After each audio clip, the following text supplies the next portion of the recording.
నా వివాహ విషయంలోనే దేవుడు చాలా గొప్ప కార్యాన్ని చేశాడు. ఇక్కడ సంఘమంతా ప్రార్థించారు, దైవజనులు ప్రార్థించారు, కుటుంబీకులు ప్రార్థిస్తున్నారు. నేనైతే వివాహం అనుకోలేదు, కానీ నేను ఇంకా చదవాలని కోరుకున్నాను. బాగా అందరూ వివాహం అని మ్యాచెస్ వస్తున్నా కూడా ప్రభువా నాకు ఈ పెళ్ళి వద్దు, నేనైతే చదువుకోవాలని చాలా ప్రార్థించాను. కానీ ప్రభువా నీ చిత్తం ఏదైతే అదే చేయి ప్రభువా. చివరికి అనుకుంటా ఒక మ్యాచ్ వచ్చింది, నా దైవజనులు కుటుంబం అంటున్నారు. ఇంకా నేనేం మాట్లాడలేదు. ప్రభువా నీ చిత్తం ఏదైతే అది జరిగించాలనుకున్నాను. దేవుడి కృపను బట్టి వివాహమే జరిగింది. వివాహం అయ్యాక నేను చదువుకోవాలని చాలా ఆశపడ్డాను. నా భర్తను అడిగితే సరే అన్నారు. జాయిన్ అయ్యాను. డిగ్రీ ఫస్ట్ ఇయర్ వచ్చింది, లాస్ట్ సెమ్ అయితే రాయలేదు. అలాగే ప్రెగ్నెన్సీ విషయంలో కూడా మేమైతే కొంత టైం తీసుకున్నాము, నిదానంగా అనుకున్నాం. కానీ చుట్టుపక్కల వాళ్ళందరేమో ఇంకా రాలేదేంటి, చూయించుకోండి, ట్యాబ్లెట్స్ వాడండి అని చాలా రకాలుగా చెప్పారు. మేమైతే ప్రభు ఏ ట్యాబ్లెట్ నేను వాడను, ప్రభు నీ చిత్త ప్రకారంగా ఎంత టైం అయినా నేను వెయిట్ చేస్తాను అనుకున్నాను. దేవుడి కృపను బట్టి 2 ఇయర్స్కి ప్రెగ్నెన్సీ వచ్చింది. వచ్చాక బాగా స్టమక్ పెయిన్ వస్తుందని వెళ్ళాను హాస్పిటల్కి. అక్కడ డాక్టర్ ఏంటంటే డైరెక్ట్గా మొహం మీద చెప్పకుండా అమ్మ నీకు ఎక్కడ ఫామ్ అయిందో పిండం ఒకసారి స్కానింగ్ చేయించుకోమ్మా అన్నారు. ప్రభు మళ్ళీ ఇదేంటి నాయన అని ప్రేయర్ చేసుకుంటూ స్కానింగ్కి వెళ్ళాము. అంతా బాగానే ఉందమ్మా, ప్రాబ్లం ఏం లేదని చెప్పారు. గర్భంలో పిండం ఫామ్ అయిందో మరి విడిగా ఫామ్ అయిందోనమ్మా, విడిగా ఫామ్ అయితే అబార్షన్ చేయాలన్నట్టుగా ఇండైరెక్ట్గా చెప్తున్నారా.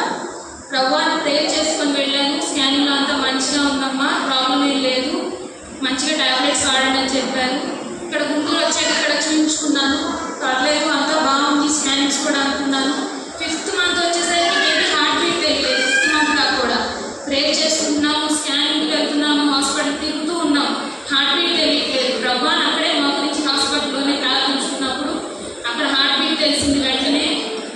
తర్వాత మళ్ళీ 7th మంత్ వచ్చేసరికి ఉమ్మని లేదని చెప్తున్నారు. ప్రభు అని మళ్ళీ ప్రార్థించుకున్నాను.